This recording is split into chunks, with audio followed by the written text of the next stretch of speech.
Hi అండి. ఈరోజైతే తొలి ఏకాదశి కదా, అందరికీ తొలి ఏకాదశి శుభాకాంక్షలు. మేమైతే ఎలా చేసుకుంటామంటే మామూలుగానే ఇంట్లో పూజ అయితే చేసేసుకుంటాం, ఎప్పుడు లాగానే గుళ్ళకి అయితే వెళ్తామన్నమాట. ఈరోజైతే స్పెషల్స్ ఇవైతే చేసామన్నమాట. పాయసం, పులిహార, కుడాలు, ఆరిది అయితే కంపల్సరీ ప్రతి ఒక్కళ్ళు వండుకుంటారు.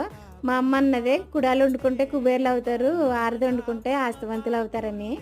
ఇలా వండుకుంటేనే అయిపోతే చాలామంది అయిపోదురు అన్నమాట. ఏదో అప్పుడులో ఒకవేళ వండుకునేవారు కాదేమో, వండుకుంటారని ఇలా ఇలా పెడితే వండుకుంటారని అని అన్నారేమో, ఈ వంకనైనా వండుకొని తింటారని. నేనైతే పెసరపలుకులు, గారెలు ఇవైతే చేశానన్నమాట స్పెషల్స్. మీ ఇంట్లో ఏం చేశారో కామెంట్ చేయండి. మీరైతే ఎలా చేసుకుంటారో కూడా కామెంట్ చేయండి. మేమైతే ఈ విధంగా తొలి ఏకాదశిని చేసుకుంటామన్నమాట. మా వీడియో నచ్చినట్లయితే లైక్ చేయండి. Thank you for watching. Bye. ఇంతే ఈ వీడియో.